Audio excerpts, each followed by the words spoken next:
Olá, eu sou Gisele, da Coordenação de Ações Educacionais, e hoje vamos tratar sobre um assunto muito importante para os núcleos de ensino e pesquisa, os aspectos introdutórios relacionados aos temas educação permanente em saúde, treinamento em serviço e educação continuada.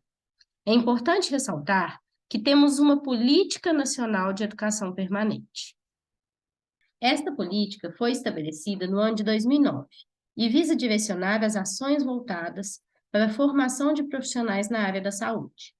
É importante ressaltar que todas as modalidades de capacitação desenvolvidas para a formação desses profissionais são igualmente importantes, sendo elas educação permanente em saúde, educação continuada ou treinamento em serviço. No entanto, é importante refletir e saber diferenciar os conceitos que devem nortear o planejamento de ações educativas, visto que será determinante para alcançarmos os objetivos desejados. E por que é importante a gente refletir sobre os conceitos, né? Porque muito do que a gente faz é educação continuada ou treinamento em serviço. E aí, né, quando a gente pensa em mudança de prática, mudança de comportamento, né, a gente tem que pensar sobre a importância de tentar operacionalizar ações de educação permanente em saúde. E para isso, qual que é a aplicabilidade, tá? Para isso, a gente vai ter que repensar como fazemos o nosso levantamento de demandas educacionais no hospital onde a gente trabalha. Por que a gente tem que repensar isso? Porque o que acontece? Essa lógica de levantamento de necessidade educacional, ela vai mudar de acordo com a perspectiva que a gente considera trabalhar a educação dentro do serviço de saúde. Então, como a educação permanente em saúde, ela é uma educação que ela trata da aprendizagem no trabalho, em que o aprender e o ensinar são incorporados ao cotidiano, né? Ela trata, por exemplo, do processo de trabalho e da problematização sobre as práticas. A gente vai ter que inverter o processo de levantamento de necessidades educacionais. Ou seja, vamos ter que trabalhar a partir do quê? Quais são os problemas identificados no cotidiano do serviço? E, para isso, quando ela fala que nós vamos ter que trabalhar isso, não somente com os NEPs, mas trabalhar isso também com os servidores, com os coordenadores. Porque o que chega para nós? O que chega para nós são demandas de cursos. Vocês concordam comigo? Ah, eu quero o curso X, mas por que você quer o curso X? Que mudança, né, que vai promover no meu setor de trabalho esse curso X? Então, a gente tem que inverter, né, a lógica. Ao invés de solicitar para as pessoas que nos passem o nome dos cursos, o interessante seria que, setorialmente, o levantamento de demandas ocorresse ao longo do período, né, do ano, para que o reflexo, né, a reflexão sobre o processo de trabalho ocorresse em cima dos problemas que acontecem diariamente, da missão do setor, do valor do setor, dos indicadores setoriais. Para quê? Para levar os profissionais a refletirem sobre a sua própria prática. Daí, passar para as necessidades ou soluções educacionais. Não estou falando que ações de educação continuada e ações de treinamento em serviço não sejam necessárias. Muito pelo contrário, nós precisamos trabalhar também conhecimentos, habilidades e atitudes. Mas trabalhar apenas conhecimentos, habilidades e atitudes não será suficiente para mudar os processos de trabalho na organização. Ok?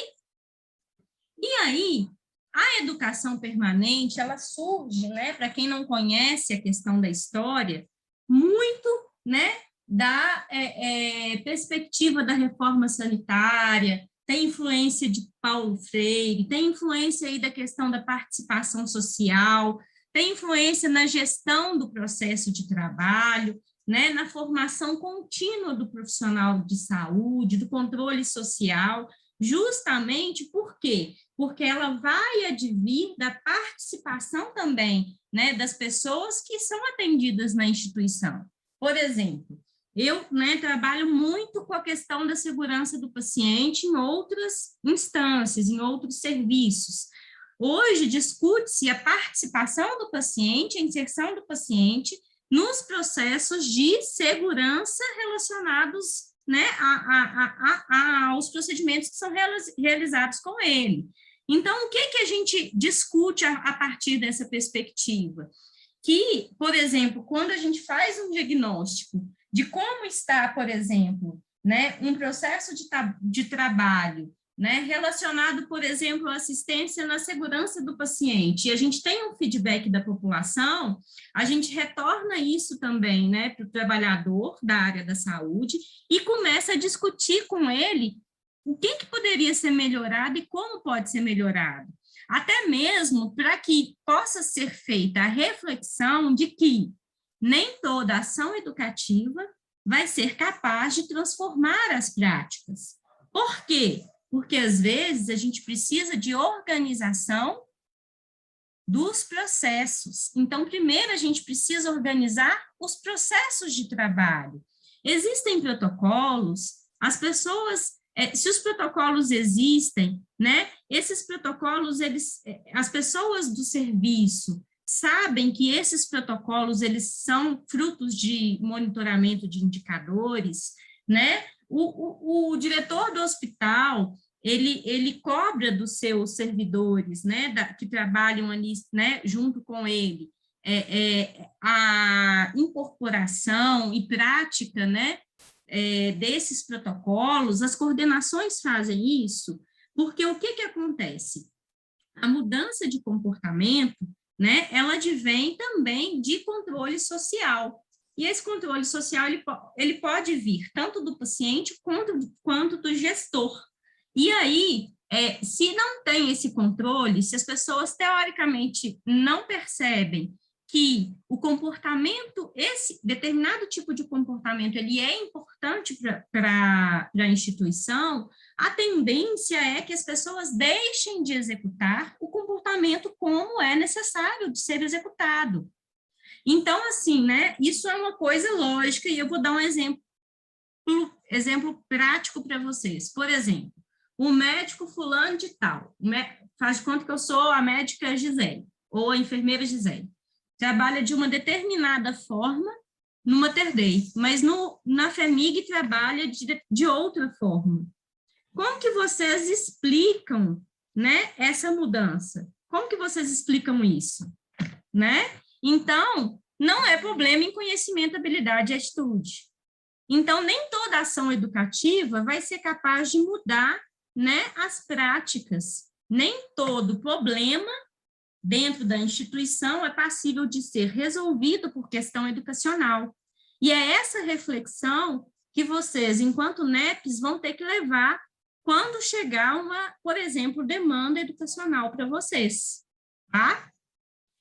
Então, dentro dos objetivos da educação permanente, o que tem, né? Preparar os profissionais para serem sujeitos de sua própria formação. A gente tem um exemplo muito, muito interessante, por exemplo, que foi realizado na prefeitura com vários grupos, né? Que a gente fala que são grupos de práticas, a gente aprende muito com o outro e a gente aprende quando a gente ensina. Então, eles criaram várias vertentes para capacitação dentro desse programa maior de educação permanente, que eram educação por pares, treinamento de habilidades à beira-leito, né? E a criação mesmo, né? Atrelar a formação dos profissionais, o programa de formação, como se fosse ao nosso PGDI, né? O próprio servidor, junto com a chefia, né, faz uma análise do que ele precisa desenvolver enquanto profissional de saúde, tá? E aí, para isso, a gente tem que transcender as questões técnicas e as capacitações pontuais. Elas são importantes? São, mas para fazer educação permanente, a gente precisa muito mais do que isso, ok? E aí, para isso, a gente tem que instigar a participação ativa. Muitas vezes, os métodos que a gente utiliza, né, nas capacitações, elas têm caráter apenas transmitivo. As pessoas não podem, às vezes até de forma velada, né, elas não podem opinar. Se elas opinarem sobre, né, as mudanças das práticas, às vezes elas têm até um processo aí de cerceamento, né, da sua opinião no que se refere à transformação dessas práticas, ok? Então, vamos passar aí pela análise coletiva dos processos de trabalho, né, a transformação, autonomia e responsabilidade social. Percebam que é um caminho longo a ser trilhado e que é um desafio, tanto nas instituições públicas quanto na instituição privada. Por quê?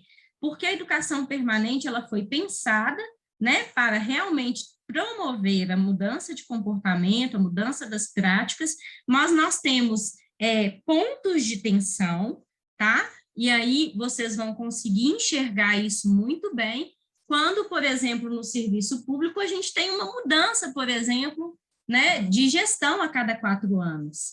E, às vezes, muda completamente a forma como a gente vai encarar ou realizar o nosso processo de trabalho. Isso, por exemplo, é um dificultador que a gente possui, né? Até mesmo na Política Nacional de Educação Permanente, eles falam claramente, né, que existem as organizações e as instituições, né?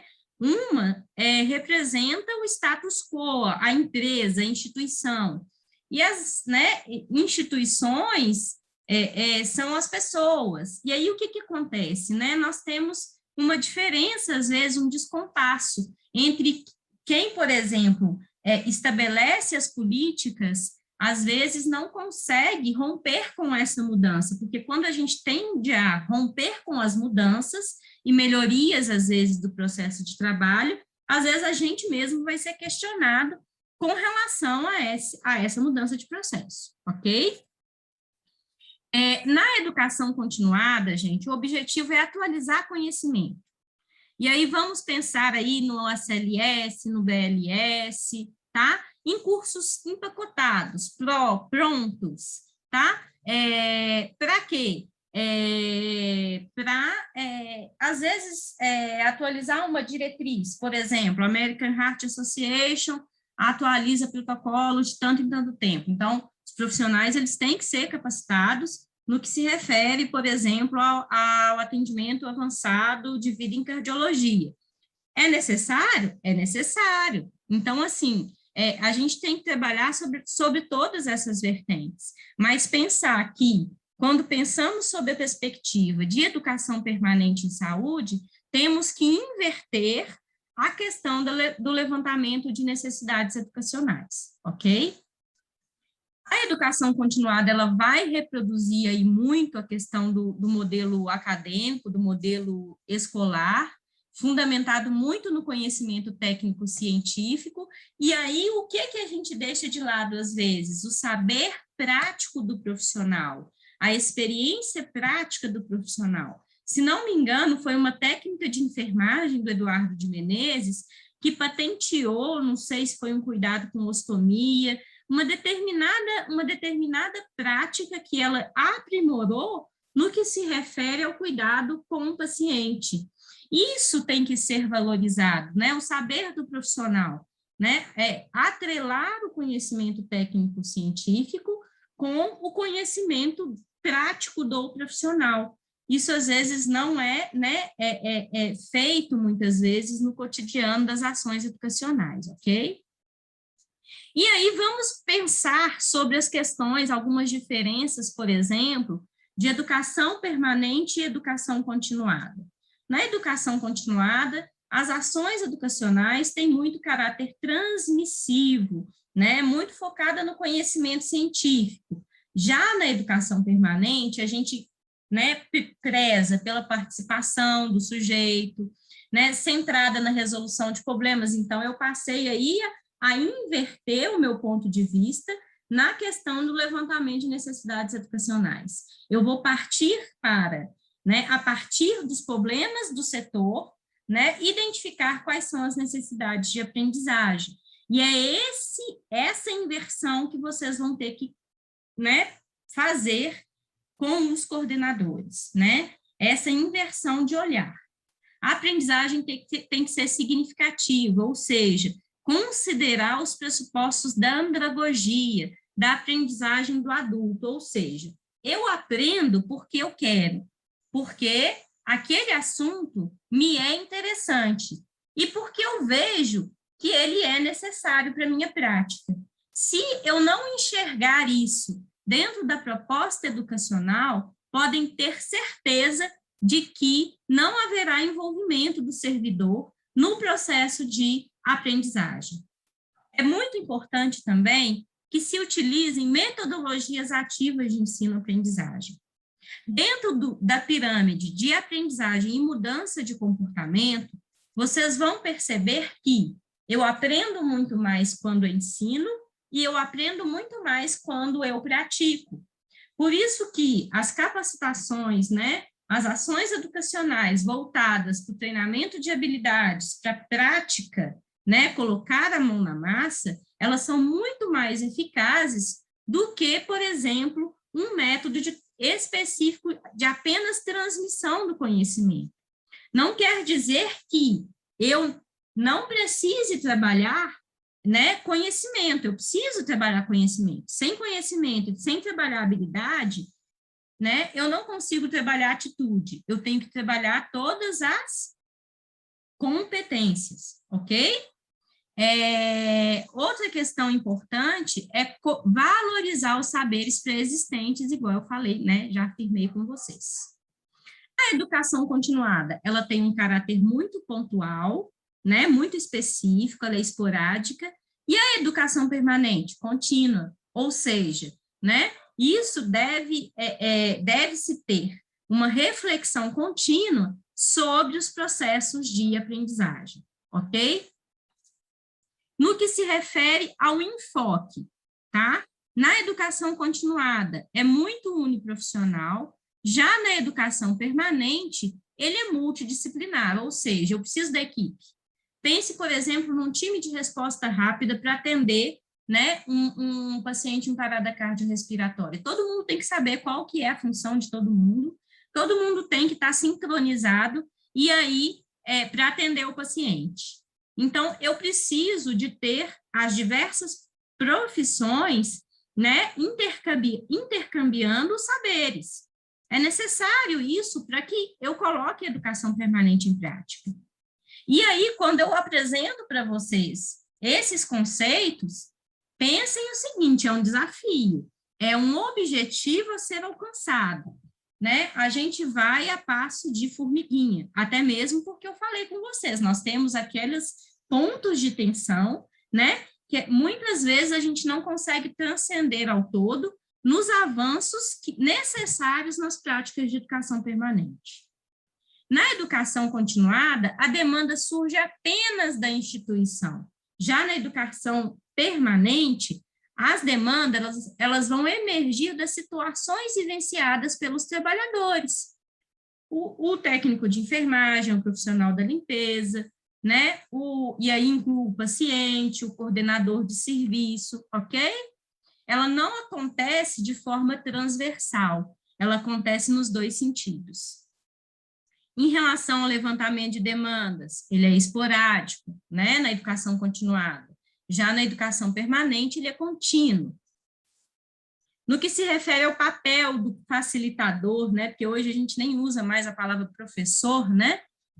Na educação continuada, é transmissão de conhecimentos. Já na educação permanente, seria instigar, provocar, né? Estimular a participação para que as pessoas possam aprender de fato. Em relação ao papel do aluno, na educação continuada muito passiva, né? E na educação permanente ativa. Pense aí num treinamento de ACLS, de BLS, é totalmente passivo, né? Agora, se você pensa numa situação, porque o treinamento de ACLS e BLS não é simulação realística, né? Para ser simulação realística, tem que ter toda uma metodologia de reflexão sobre o que pode ser melhorado, ok? Então, nós temos ali a visualização, né? A inserção no cenário, e depois todos refletem sobre aquela prática, não só do ponto de vista científico, mas também do ponto de vista de mudança de atitude, de comportamento. Tanto que a gente pode aplicar a metodologia de simulação realística, por exemplo, não somente em ações assistenciais. A gente pode aplicar na psicologia, a gente pode aplicar, por exemplo, né, numa situação de problema de gestão, né, como gestores, colocar ali um problema de gestão com o ator, né, atuando, e aí colocar o gestor ali para resolver aquela situação, por exemplo, gestão de conflitos, ok? E aí, na educação permanente, então, a gente tem que partir do problema para chegar à solução, tá? E levar em consideração aí os conhecimentos e as experiências, né? Vivências das pessoas, os problemas enfrentados no cotidiano. E a partir dessa minha fala, eu gostaria que vocês refletissem sobre a prática de vocês, né? Sobre como tem sido feito o levantamento de necessidades educacionais. Se tem sido feito, né, de forma perene ou esporádica, ok?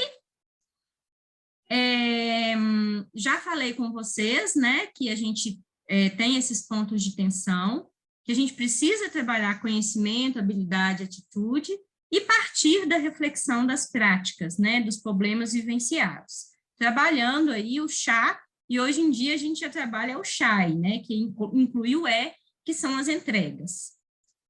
Das estratégias voltadas para a educação permanente, uma que é muito, muito eficaz, muito importante de vocês se aprofundarem, porque é importante que vocês dos NEP saibam, por exemplo, quais são as metodologias educacionais mais eficazes para a gente trabalhar com adultos, né? E dentro da perspectiva de educação permanente, a gente trabalha, por exemplo, uma metodologia que é a aprendizagem baseada em problemas, né? Muito importante, por exemplo, para a mudança de prática, tá?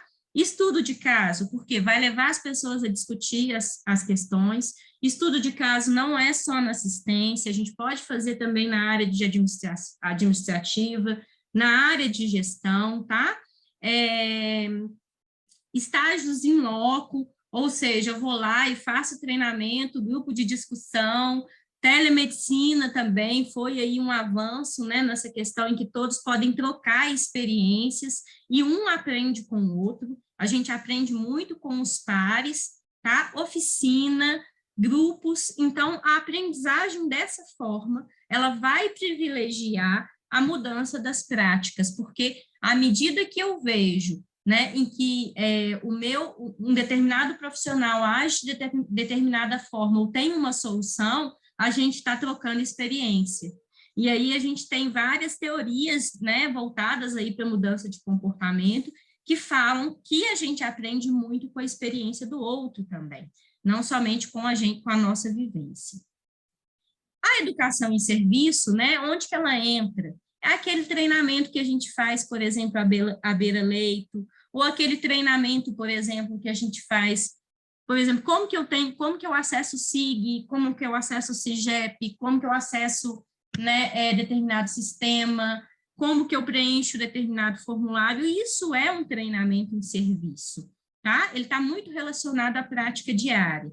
Então, assim, não interpretem que eu estou colocando à parte a necessidade de se fazer educação em serviço e educação continuada. Pelo contrário, né? Todas são importantes, mas para promover as mudanças necessárias, né, a nível institucional, a gente precisa, né, promover ações de educação permanente.